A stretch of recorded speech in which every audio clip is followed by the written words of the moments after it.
Hi friends, hope you are well. Kant academy study with RV में आपનું સ્વાગત છે। મિત્રો, કાંત એકેડમીમાં આપણે વિવિધ વિડીયો મૂકતા હોઈએ છીએ। ખાસ કરીને સ્પોકન ઇંગ્લિશ, સ્પર્ધાત્મક પરીક્ષા અને ધોરણ 11-12 જીએસસીબીને લગતા વિડીયો આપણે મૂકીએ છીએ। સરકારશ્રી દ્વારા એકમ કસોટી લેવામાં આવે છે અને અગાઉ એકમ કસોટી 1 અને 2 બંનેના વિડીયો આપણે અપલોડ કરેલા છે અને અત્યારે જે 21મી સપ્ટેમ્બરે જે એકમ કસોટી હતી એની ક્વેશ્ચન બેંક છે એનું સંપૂર્ણ સોલ્યુશન આપણે જોવા જઈ રહ્યા છીએ। મિત્રો, આપ અમારી ચેનલમાં નવા છો તો ચેનલને સબસ્ક્રાઈબ કરજો। વિડીયો આપને જો પસંદ આવે તો લાઇક કરજો અને આપના જો કોઈ મિત્રો ધોરણ 11-12માં ભણતા હોય અથવા તો કોઈ સ્પર્ધાત્મક પરીક્ષામાંની તૈયારી કરતા હોય તો એમને પણ જે વિડીયો છે તમે આપ મોકલી શકો છો। આજે આપણે જોવા જઈ રહ્યા છે ક્વેશ્ચન બેંકનું solution unit test 3 standard 11 September 2023। સરકારશ્રી દ્વારા જે ક્વેશ્ચન બેંક પૂરી પાડવામાં આવે છે અને એ ક્વેશ્ચન બેંક ઉપરથી એક પેપર લેવામાં આવે છે 25 માર્ક્સનું। તો આજે આપણે જે સંપૂર્ણ ક્વેશ્ચન બેંક છે એનું આપણે સોલ્યુશન જોઈશું। સેક્શન એ છે write whether the sentences are true or false. આપણે અહીંયા વાક્યો સાચા છે કે ખોટા તે જણાવવાના છે। ફર્સ્ટ છે a physical disease does not disturb the emotion and weakens the senses. એટલે કે આપણને માનો કે કોઈ ફિઝિકલ ડિસીઝ થયો હોય તો એ આપણા ઇમોશન અને આપણને આપણી જે સેન્સીસ છે એને વીકન ના કરે, તો એ ખોટું છે। આપણને કોઈ પણ રોગ થાય છે ફિઝિકલ તો આપણે માનસિક રીતે અને જે આપણી સેન્સીસ છે એ પણ વીકન થાય છે, એટલે સેન્ટેન્સ ફોલ્સ આવશે। સેકન્ડ છે અવર વેરી ઓફ લાઈફ બ્રીડ્સ અનહેપીનેસ। તો આપણી જે લાઈફ છે એ ની જે સ્ટાઇલ છે લાઈફ સ્ટાઇલ જીવવાની એ ઘણીવાર આપણને અનહેપીનેસ બરાબર છે એ તરફ લઈ જાય છે। જે હેક્ટિક લાઈફ સ્ટાઇલ છે પછી જે લાઈફ સ્ટાઇલ એવી હોય જે મેન્ટેન એ યોગ્ય રીતે ના થતી હોય તો આપણને એ અનહેપીનેસ તરફ લઈ જાય છે, એટલે આ સેન્ટેન્સ ટ્રુ થશે। થર્ડ છે a higher level of healing aims at preventing disease before they manifest. એટલે કે એકદમ ઉચ્ચ પ્રકારનું જે હિલિંગ છે એટલે કે સાજું થવાનું જે હેતુ છે એ તમને રોગ થતાં પહેલાં જ બરાબર છે એને અટકાવી દે છે, તો આ વાત ટ્રુ છે અને આયુર્વેદિકની દ્રષ્ટિએ એ સાચી છે, તમે પાઠની અંદર ભણ્યા હશો। Health is not matter of continual adjustment. એટલે કે હેલ્થ એક એવી મેટર નથી જે કન્ટિન્યુ એડજસ્ટમેન્ટ હોય। આપણે જોઈએ છીએ કે ભાઈ આ હેલ્થ છે એ કન્ટિન્યુઅસ એડજસ્ટમેન્ટ છે, આપણે સતત એનો વિચાર કરતા રહેવું પડે છે, એટલે આ સેન્ટેન્સ ફોલ્સ થશે। ફિફ્થ છે our awareness is the only thing we can take with us until we die. એટલે જે આપણી જે સાચી અવેરનેસ છે એ આપણે જ્યાં સુધી જીવન પર્યંત આપણી સાથે રહે છે એ છે true. The ultimate goal of Ayurveda which aims at releasing us from all sorrow and suffering. તો જે આયુર્વેદનો અલ્ટિમેટ ગોલ શું છે કે આપણને તમામ પ્રકારના જે સોરો છે, દુઃખ અને સફરિંગ જે યાતનાઓ છે એનાથી આપણને એ મુક્ત કરાવે છે, એટલે વાક્ય છે ટ્રુ। 7 છે the poet's father had planted the tree. તો જે પોએટના ફાધરે જે ટ્રી છે પ્લાન્ટ નહોતું કર્યું પરંતુ એમના ફોર ફાધરે કર્યું હતું, એટલે કે દાદાઓએ, એટલે આ સેન્ટેન્સ ફોલ્સ થશે। 8 છે the tree was very young and familiar. તો એ ટ્રુ થશે, એકદમ ફેમિલિયર અને યંગ છે। The poet sister played under the tree. તો એ પણ સાચું છે, જે પોએટ છે એમના બેન છે અહીંયા વૃક્ષની નીચે જે ટ્રી છે એની નીચે રમ્યા હતા। લાસ્ટ છે the tree was grateful to the poet for using it said. હવે ટ્રી છે એ ગ્રેટફુલ નથી પોએટને, પરંતુ પોએટ ટ્રીના ગ્રેટફુલ છે, એટલે સેન્ટેન્સ અહીંયા ફોલ્સ થશે। હવે અહીંયા છે ફાઇન્ડ ધ નિયરેસ્ટ મિનિંગ। આપણે જે ગ્લોસરી છે તમે એનો અભ્યાસ કર્યો હશે તો અહીંયા ગ્લોસરી આપણને પૂછી છે, નિયરેસ્ટ મિનિંગ આપણે દર્શાવવાનો છે। ફર્સ્ટ છે સેલ્ડમ, એટલે જે ભાગ્યે જ થાય એ રીતનું, તો એમના માટે સાચો જવાબ છે રેરલી। ત્યાર પછી છે સ્ટ્રેન, જેનો સાચો જવાબ છે સ્ટ્રેસ। પ્રોલોંગ, લંબાવું એટલે કે એક્સટેન્ડ। ડિક્લાઇન જે ઇનકાર કરવાના સંદર્ભમાં છે પરંતુ અહીંયા નજીકનો અર્થ છે વીકનિંગ થશે। સ્પેર એટલે કે કોઈને હામી છોડી દેવું, હાનિ ના કરે એ રીતનું કરવું, જે સ્પેર ધ ટ્રી એ આપણે પોએમ ભણ્યા હતા જેમાં પેલા એને કહે છે વુડમેનને કે spare the tree not to harm. ત્યાર પછી છે શેલ્ટર, એટલે કે જે આશ્રય આપે છે એટલે કે પ્રોટેક્ટ રક્ષણ કરવું। ફોરબિયર એટલે કે કંટ્રોલના અર્થમાં છે અહીંયા। ગશિંગ એટલે કે ઓવરફ્લોઈંગ અને વિટાલિટી એટલે કે એનર્જી, જે શક્તિ છે, સ્ટ્રેન્થ, એના અર્થમાં અહીંયા આપેલું છે. ત્યાર પછી છે select the most appropriate responses using the functions given in the bracket. હવે બ્રેકેટમાં જે ફંક્શન આપ્યું છે એ ઉપયોગ કરીને આપણે સાચો જવાબ પસંદ કરવાનો છે. ફર્સ્ટ છે અમિત પ્રશ્ન પૂછે છે why did she walk so fast, એટલે તેણી ખૂબ જ ઝડપથી કામ કેમ કરતી હતી. તો એનો જે જવાબ આપે છે સી વોક હાર્ડ. હવે જે જવાબ આપે છે એ એક્સપ્રેસિંગ પર્પઝ હોવું જોઈએ. એટલે C walk hard because she wanted to gate promotion, કારણ કે તેણીને પ્રમોશન મેળવવું હતું, બરાબર, એની ઈચ્છા હતી પ્રમોશન મેળવવાની. એટલે અહીં એક્સપ્રેસિંગ પર્પઝમાં જે ફર્સ્ટ સેન્ટેન્સ છે રાઈટ એ આવશે. સેકન્ડ છે અર્જુન સેઝ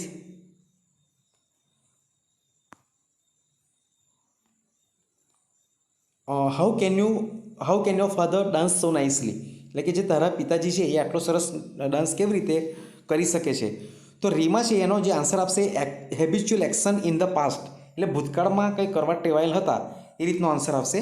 એટલે આન્સર આપણો જો આપણે તમે ખાસ કરીને શીખ્યા જશો હેબિચ્યુઅલ એક્શન હોય એટલા માટે એમાં યુઝડ ટુ જ આવે, બરાબર, પાછળ ક્રિયાપદનું મૂળ રૂપ આવશે ટુ પછી.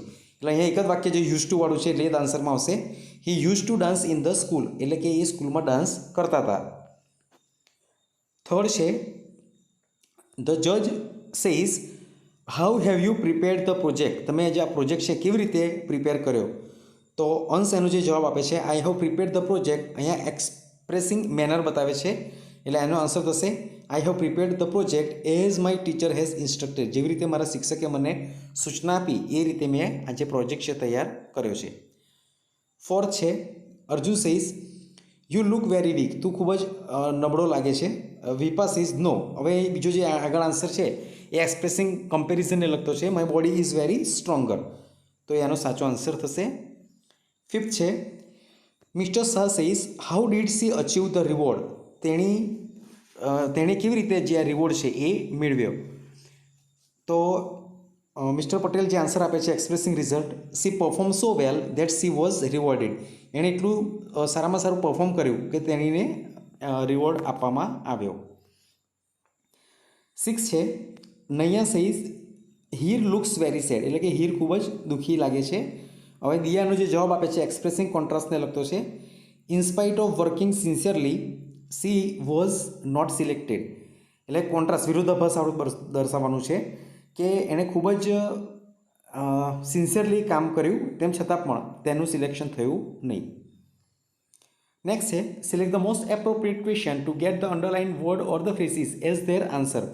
અહીંયા આપણને જે લાઇન જે આપી છે સેન્ટેન્સ છે એમાં ક્યાંક અંડરલાઇન છે, તો પ્રશ્ન એ રીતે પૂછવાનો છે કે અંડરલાઇન કરેલ જે ભાગ છે એ આપણને જવાબ તરીકે મળે. દાખલા તરીકે Arunima Sinha was a national level volleyball player, બરાબર છે. તો આપણે પ્રશ્ન શું થાય એનું ગુજરાતી કે અરુણિમા જે સિન્હા છે એ રાષ્ટ્રીય કક્ષાની વોલીબોલ પ્લેયર હતી. તો રાષ્ટ્રીય કક્ષાની વોલીબોલ પ્લેયર છે એ આપણને જવાબ મળવું જોઈએ. તો આપણે પ્રશ્ન આ રીતે પૂછી શકીએ કે ભાઈ અરુણિમા સિન્હા શું હતી, તો જવાબ મળે છે નેશનલ લેવલ વોલીબોલ પ્લેયર. તો એ જ ઇંગ્લિશમાં થશે વોટ વોઝ અરુણિમા સિન્હા, અરુણિમા સિન્હા શું હતી, આપણને જવાબ મળી ગયો national level volleyball player. Second the top was 20x20 ice table, એટલે કે ઉપર જે ટોપ હતું ત્યાં 20x20નું આઈસ ટેબલ હોય, બરાબર છે, એ પ્રકારે હતું. હવે આપણને આન્સર 20x20 મળવો જોઈએ એટલે આન્સર સી થશે. What was the size of the top ice table, એની સાઇઝ શું હતી, જવાબ આપણને મળી ગયો 20x20. થર્ડ છે the mother instinct of protecting her young ones is very strong, બરાબર છે, અહીંયા આપણને વેરી સ્ટ્રોંગ એ જવાબ મળવું જોઈએ. પ્રશ્ન આ રીતે પૂછાય છે how is the mother instinct of protecting her young once, એટલે કેવી રીતે એ પોતાનું જે બાળક છે એનું પ્રોટેક્ટિંગ કરે છે, જવાબ મળે છે વેરી સ્ટ્રોંગ. ફોર છે Pranav Mistry has completed his graduation from Nirma university, ક્યાંથી ગ્રેજ્યુએશન કર્યું છે તો કે નિરમા યુનિવર્સિટીથી. તો આપણે પ્રશ્ન આ રીતે પૂછીશું from where has Pranav Mistry completed his graduation, તો આપણને જવાબ મળ્યો નિરમા યુનિવર્સિટી. ફિફ્થ છે we should develop the habit of positive thinking, એટલે કે આપણે જે પોઝિટિવ થિંકિંગ છે એની આપણે ટેવ ડેવલપ કરવી જોઈએ. વોટ શુડ વી ડેવલપ, આપણે શું ડેવલપ કરવું જોઈએ? આપણે જવાબ મળી ગયો the habit of positive thinking. 6 છે this reputed school was establish in 1968. એટલે કે જે આ રેપ્યુટેડ સ્કૂલ છે એ 1968ની અંદર એ એસ્ટાબ્લિશ થઈ. તો આપણે અહીંયાથી પ્રશ્ન પૂછીશું કે when was this reputed school establish. આ જે સ્કૂલ છે ક્યારે એસ્ટાબ્લિશ થઈ? જવાબ મળ્યો આપણને ઇન 1968. હવે સેક્શન બી છે read the extract and answer the questions. અહીંયા આપણને જે પેરેગ્રાફ આપ્યો છે અને એ પેરેગ્રાફ ઉપરથી આપણે ક્વેશ્ચન આન્સર લેવાના છે. તો વિદ્યાર્થી મિત્રો, અહીંયા જે પેરેગ્રાફ છે એ તમારો ટેક્સ્ટબુક જે છે એ ટેક્સ્ટબુકની અંદરથી લેવામાં આવ્યો છે. એટલે હું પેરેગ્રાફ અહીંયા એક્સપ્લેન નથી કરતો, અનસીન પેરેગ્રાફ આવશે એટલે હું એક્સપ્લેન કરીશ. આ નથી કરતો, એના ડાયરેક્ટ ક્વેશ્ચન આન્સર જોઈ લઈએ છીએ. પરંતુ તમારે શું કરવાનું છે? એક્ઝામમાં તમારે આ દરેક વાંચવાનું છે અને ત્યાર પછી પ્રશ્નોના જવાબ તમારે આપવાના છે. ફર્સ્ટ ક્વેશ્ચન છે why should we understand our own nature and the nature of others. આપણે શા માટે પોતાનું અને બીજાનું નેચર પણ જાણવું જોઈએ? તો એનો આન્સર છે we ought to understand our own nature and the nature of others for our own happiness and well being in life. તો કે ભાઈ આપણે જીવનની અંદર હેપીનેસ, ખુશી અને વેલબિંગ, એક સારું જીવન બનાવવા માટે આપણે પોતાનું અને અન્યનું જે નેચર છે એ જાણવું જોઈએ. સેકન્ડ ક્વેશ્ચન છે which are the factors that affect hour health and happiness. તો એવા કયા ફેક્ટર્સ છે જે આપણી હેલ્થ અને હેપીનેસ એને અસર કરે છે? The shape and size, temperaments, characters of people have lot of variation that must affect our health and happiness. તો જે અહીંયા આપ્યું છે shape and size, temperament and the character of the people, એ દરેક વસ્તુ આપણી હેલ્થ અને હેપીનેસને અસર કરે છે. સેકન્ડ પેરેગ્રાફ છે એ પણ તમે અભ્યાસ કરી લેજો. એનો ક્વેશ્ચન છે vote does the Ayurveda say about physical disease. તો જે આયુર્વેદ છે એ ફિઝિકલ ડિસીઝ વિશે શું કહે છે? તો according to the Ayurveda physical disease occur mainly owing to external factor like wrong diet or exposure of pathogens. તો કે ભાઈ આપણે જે વધારે પડતું અથવા તો જે નથી ખાવાનું અને આપણી શરીરની જે પ્રકૃતિની વિરુદ્ધ આપણે જે ખાઈએ છીએ, રોંગ ડાયટ જેને કહી શકાય, એના કારણે અને જે એક્સપોઝર ટુ પેથોજન્સ, આ બે મુખ્ય કારણ છે જેના કારણે આપણને ખાસ કરીને ફિઝિકલ ડિસીઝ થતા હોય છે. તો આ બંને કીવર્ડ છે એ આપણા આન્સરમાં આવવા જ જોઈએ. સેકન્ડ ક્વેશ્ચન છે what are the internal factors that arise the mental disease. એવા ઇન્ટરનલ ફેક્ટર્સ કયા છે જેનાથી આપણી જે મેન્ટલ ડિસીઝ છે, બરાબર છે, એ વધારે થાય છે? So the mental disease arise mainly from the internal factors. તો આપણા અંદરના ઇન્ટરનલ ફેક્ટર્સ એનાથી જેવા કે wrong use of the senses and the increase of the negative emotion. તો કે ભાઈ આપણે જે આપણી સેન્સીસ છે, ઇન્દ્રિયો છે, એનો ખોટો ઉપયોગ કરીએ અને નેગેટિવ ઇમોશન એને આપણે વધારીએ, એનાથી ખાસ કરીને શું થાય છે? મેન્ટલ ડિસીઝ વધતા હોય છે. We ought to develop the habit of positive thinking. આપણે જે પોઝિટિવ થિંકિંગ છે એ વધારવાની જરૂર છે. થર્ડ પેરેગ્રાફ છે, આનો પણ તમે અભ્યાસ કરી લેજો. ક્વેશ્ચન છે how does psychological imbalance disturb hour body. તો જે સાયકોલોજીકલ ઇમ્બેલેન્સ છે એ આપણી બોડીને કેવી રીતે ડિસ્ટર્બ કરે છે? તો psychological imbalance may manifest as feeling of loneliness, not being loved or appreciated, anger, stress or anxiety. તો જે આ સાયકોલોજીકલ ઇમ્બેલેન્સ થાય ત્યારે આપણે એક લોનલીનેસ એટલે એકલતા ફીલ કરીએ છીએ, પછી કોઈના દ્વારા વખાણવામાં આવતા નથી, આપણને કોઈના દ્વારા પ્રેમ કરવામાં આવતો નથી, આપણે સતત ગુસ્સામાં હોઈએ છીએ, સ્ટ્રેસ હોય છે અને એન્ઝાઇટી, ચિંતા હોય છે, બરાબર છે. એ રીતે આપણી જે બોડી છે એ ડિસ્ટર્બ કરે છે. What can lead to weakening of our physical energy. તો જે આપણી ફિઝિકલ એનર્જી છે એ કેવી રીતે વીકન થાય છે? શું એવું છે જેને આપણે વીકન કરે છે? So psychological unrest can lead to the weakening of our physical energy. એટલે કે જે સાયકોલોજીકલ અનરેસ્ટ આપણે હોય છે, બરાબર છે, માનસિક રીતે જે તણાવ હોય અને અનરેસ્ટ આપણે હોઈએ, એ વસ્તુ આપણને ફિઝિકલ રીતે વીકનિંગ કરે છે. નેક્સ્ટ પેરેગ્રાફ છે name various level of the Ayurveda healings. એટલે કે અલગ અલગ પ્રકારના જે આયુર્વેદ હિલિંગ્સ છે એ તમે જણાવો. તો ઉપર આપણે ફર્સ્ટ પેરેગ્રાફની શરૂઆતમાં આપી દીધું છે ડિસીઝ ટ્રીટમેન્ટ, પછી disease prevention, life enhancement and awareness development. આ કુલ 4 પ્રકારની આયુર્વેદિક હિલિંગ્સ છે. સેકન્ડ ક્વેશ્ચન છે મેન્શન ડિસીઝ ટ્રીટમેન્ટ, એટલે કે ડિસીઝ ટ્રીટમેન્ટ છે બરાબર કેવી રીતે થાય છે એ જણાવો. So medical treatment begins when we fall ill, એટલે કે મેડિકલ ટ્રીટમેન્ટ છે ત્યારે શરૂ થાય છે જ્યારે આપણે બીમાર પડીએ છીએ. It is a form of disease treatment, એટલે કે એક રોગોના ઉપચાર તરીકેની આ એક પ્રક્રિયા છે. Response to a condition that has already અકર્ડ, અને એમાં શું થાય છે કે ઓલરેડી આપણે કોઈ પરિસ્થિતિની અંદર અથવા તો રોગમાં આપણે સપડાઈ ગયા છે, આપણે કંઈક થઈ ગયું છે અને એની અંદર આપણને ડિસીઝની સારવાર કરવામાં આવે છે. It aims at fixing something already broken, અને એક એવી વસ્તુ ફિક્સ કરવામાં આવે છે, એનો ઉદ્દેશ્ય એવો છે જે ક્યાંક ઓલરેડી આપણા શરીરની અંદર એણે કંઈક હાનિ પહોંચાડી છે, કશું નુકસાન કર્યું છે, અને એને ફિક્સ કરવાની વાત જે છે એ આ ટ્રીટમેન્ટમાં આવે છે.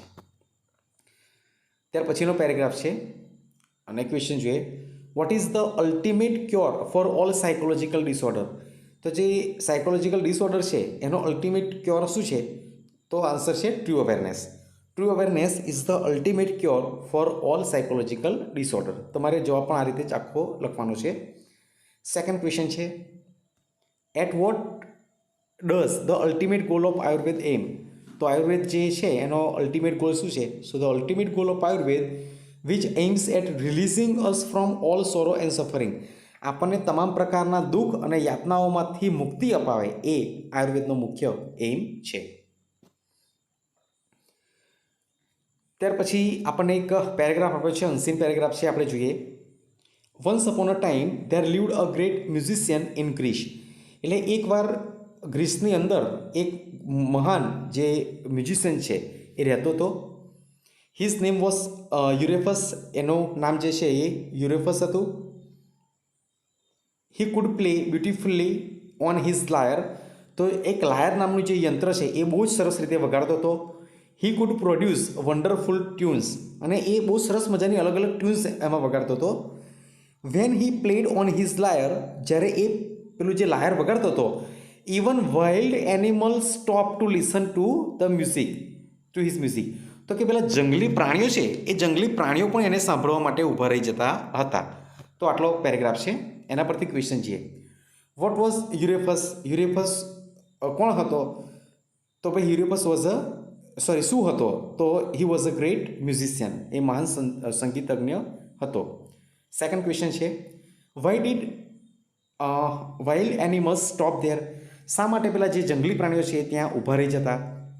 તો when Orpheus played on his lyre, જ્યારે એ પોતાનું લાયર વગાડતો હતો, even wild animals stop to listen to his music, Orpheus જે પેલું લાયર વગાડતો હતો એ સાંભળવા માટે જંગલી પ્રાણીઓ પણ ઊભા રહી જતા હતા.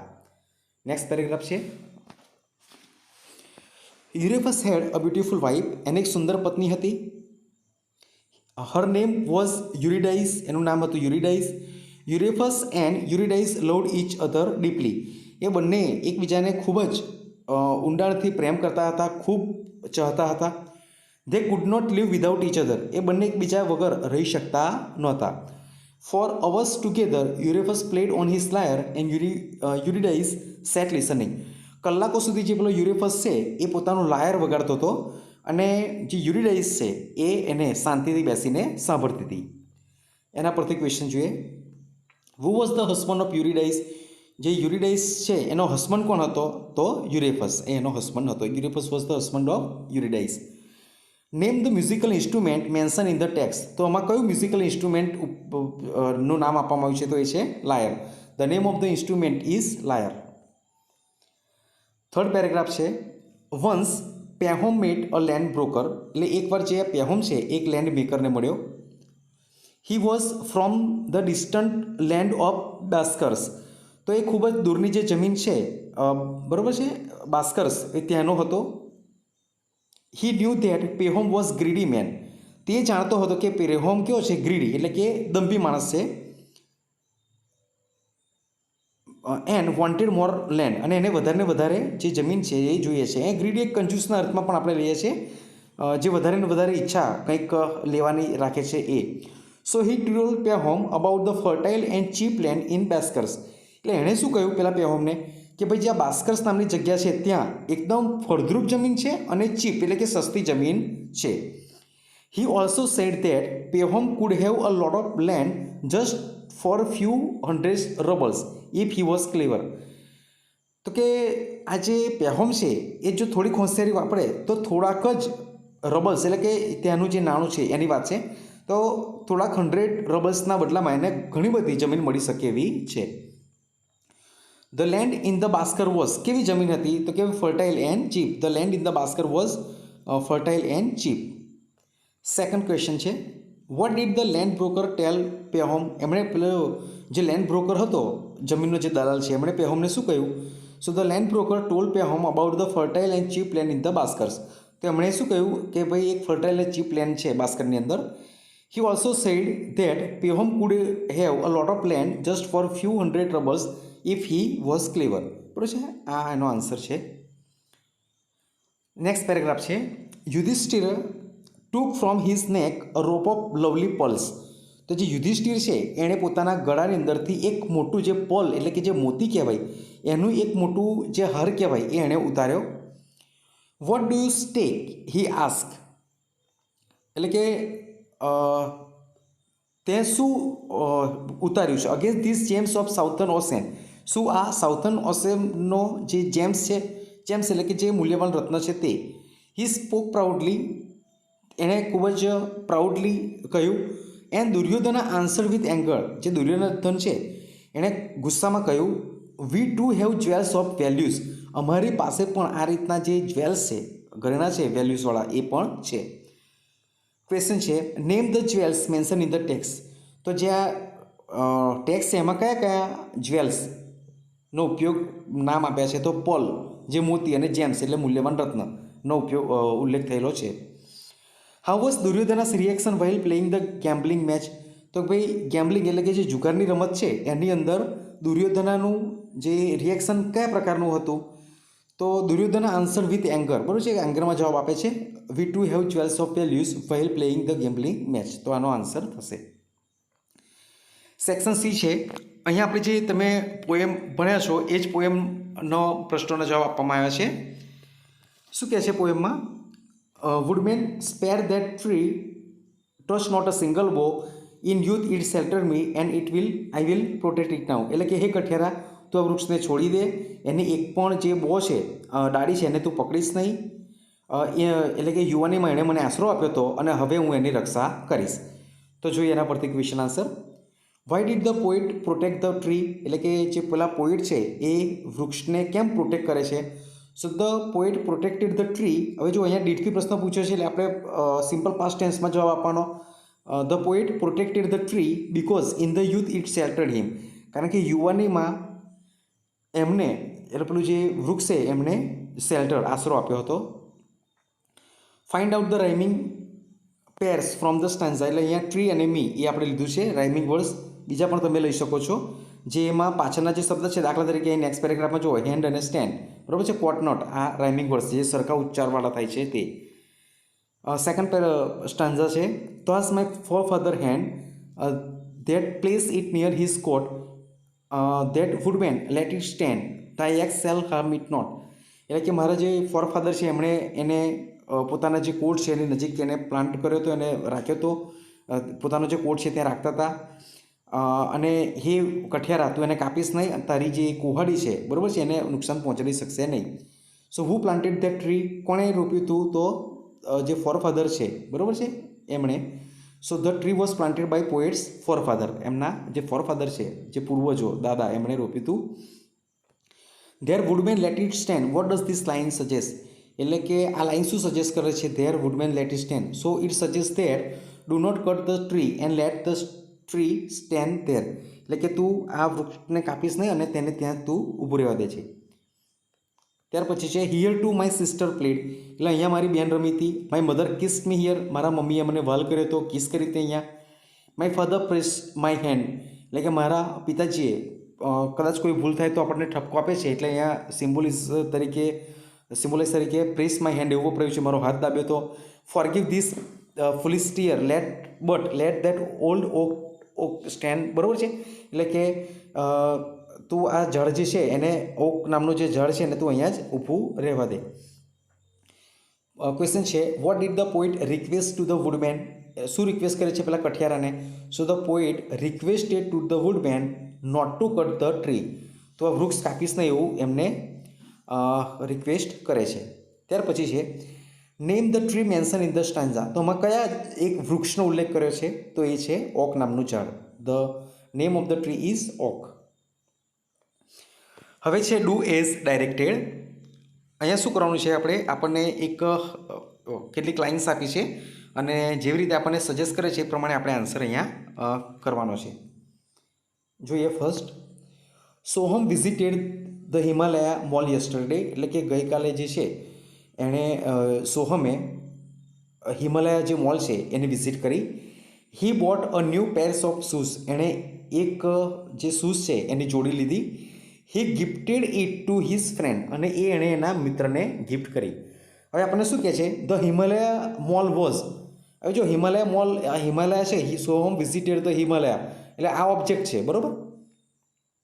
ઓબ્જેક્ટ છે, તો એ ઓબ્જેક્ટ અહીંયા આગળ આવી જાય છે. ધ હિમાલયા મોલ વોઝ, એટલે આ થશે પેસિવ વોઇસની કન્સ્ટ્રક્શન. એટલે આપણે વાક્ય બનાવીએ છીએ હવે. The mall was visited by Soham yesterday, એટલે કે જે મોલ છે એ સોહમ દ્વારા વિઝિટ કરવામાં આવ્યો ગઈકાલે. He bought a new pair of shoes, તો a new pair of shoes was bought by him. અને લાસ્ટ સેન્ટેન્સ છે he gifted it to his friend, તો it was gifted to his friend by him, તો એનો સાચો જવાબ થશે. ખાસ કરીને આપ passive voice, active passive voice શીખ્યા જશો અને આ રીતે એનો સાચો આન્સર થશે. સેકન્ડ છે શ્રુતિ ડઝ એવરીથિંગ સિન્સિયરલી, એટલે જે શ્રુતિ છે એ દરેક વસ્તુ સિન્સિયરલી કરે છે. Does she do her duty seriously, શું તે પોતાની જે ડ્યુટી છે, ફરજ છે એ સિરિયસલી નિભાવે છે? Yes she does because she wants to regain her fame which she has lost in the past. હા, તેણે નિભાવે છે કારણ કે એણે ભૂતકાળની અંદર પોતાની જે નામના છે, ખ્યાતિ છે, ફેમ, એ એણે ગુમાવી હતી, એ પાછી મેળવવા માટે. ટુ રિગેઇન એટલે પાછું મેળવવું. પાછું મેળવવા માટે એ પોતાની જે જોબ છે એ સિન્સિયરલી કરે છે, સિરિયસલી કરે છે. આપણને એવું કહે છે કે start like this, Shruti did. હવે જો અહીંયા સિમ્પલ પ્રેઝન્ટ ટેન્સ છે ડઝ, તો એની જગ્યાએ આપણે શું હવે સિમ્પલ પાસ્ટમાં વાક્ય બનાવવાના છે. જોઈએ વાક્ય, તો વાક્ય થશે શ્રુતિ ડઝ છે એની જગ્યાએ ડીડ થઈ જશે. તો શ્રુતિ ડીડ એવરીથિંગ સિન્સિયરલી, તો એ ડઝની જગ્યાએ માત્ર ડીડ થઈ જશે. અહીંયા ડઝ છે તો અહીંયા ડીડ થઈ જશે. Did she do her duty seriously? Yes she did, બરાબર છે. અહીંયા ડઝની જગ્યાએ પણ ડીડ. બીકોઝ સી વોન્ટેડ, વોન્ટ્સની જગ્યાએ શું થશે? Wanted to regain her fame which she had, અહીંયા જો સી હેઝ લોસ્ટ છે તો હેઝ લોસ્ટની જગ્યાએ હેડ લોસ્ટ થઈ જશે, હેડ ઇન ધ પાસ્ટ, તો એનો સાચો આન્સર છે third. My father taught a poem yesterday, મારા પિતાજીએ મને ગઈકાલે એક કવિતા શીખવાડી. હી ટોટ ઇટ ઇન્ટરેસ્ટિંગલી, એમણે ખૂબ જ રસપ્રદ રીતે એ શીખવી.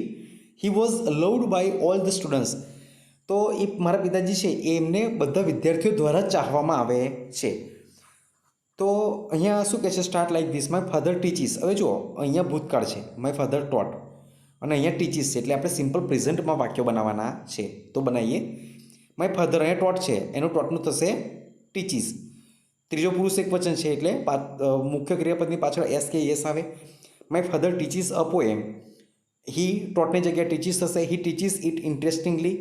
હી વોઝની જગ્યાએ થશે he is loved by all the students. ત્યાર પછી છે the teacher can teach passive voice to the students easily, એટલે જે શિક્ષક છે એ પોતાના બાળકોને જે પેસિવ વોઇસ છે એ ખૂબ જ સરળતાથી શીખવી શકે છે. કેન, બરાબર, શીખવી શકે છે. The students should remember some basic simple rules of the topic, વિદ્યાર્થીઓ છે એમણે શું કરવું જોઈએ? આ જે ટોપિક છે એના કેટલાક સામાન્ય નિયમો જે છે, રૂલ્સ છે, એ એમણે યાદ રાખવા જોઈએ, રિમેમ્બર, યાદ રાખવા જોઈએ. They understand the topic with regular self practice, અને તેમણે નિયમિત જે પ્રેક્ટિસ કરીને આ જે ટોપિક છે, બરાબર, એને સમજવો જોઈએ. હવે શું કહે છે જુઓ, બહુ સરસ મજાનો પેરેગ્રાફ છે. Passive voice can be taught. હવે અહીંયા જુઓ પેસિવ વોઇસ જે છે એ અહીંયા ઓબ્જેક્ટ તરીકે છે. હવે અહીંયા ઓબ્જેક્ટ આગળ આવી ગયું, બરાબર છે. ઓબ્જેક્ટ આગળ આવે અને can be taught, can plus past participle હોય એટલે પેસિવ વોઇસની કન્સ્ટ્રક્શન બને છે અહીંયા. એટલે એનો સાચો આન્સર આ રીતે થશે કે ભાઈ passive voice can be taught to the students easily by the teacher. બરાબર છે, અહીંયા સબ્જેક્ટ છે.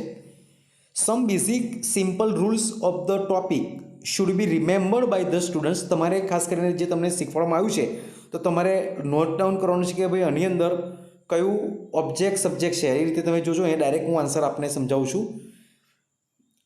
They understand the topic with regular self practice. The topic is understood. આ ટોપિકને સમજી શકાય છે કોના દ્વારા? By the students with regular self practice. તો આનો સાચો આન્સર થશે. Now read the following passage and write it summary with suitable title. મિત્રો અહીંયા આ જે એક્સરસાઇઝ છે હું અહીંયા આપણને કરાવતો નથી, પરંતુ તમારે જે અહીંયા જે પેરેગ્રાફ આપ્યા છે એ પેરેગ્રાફને વાંચી તમે 9મા 10માની અંદર આ જે ટોપિક છે શીખ્યા હશો.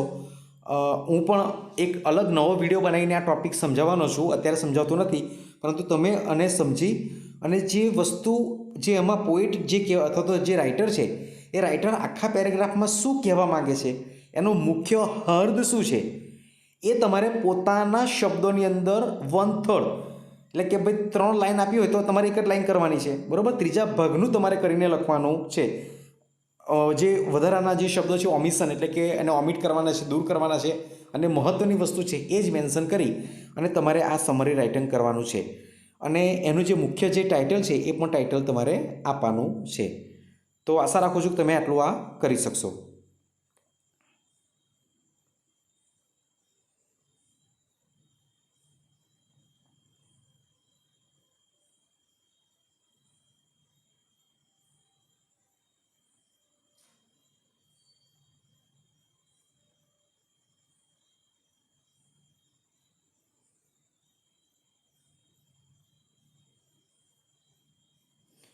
અહીંયા હવે આવે છે સેક્શન ડી.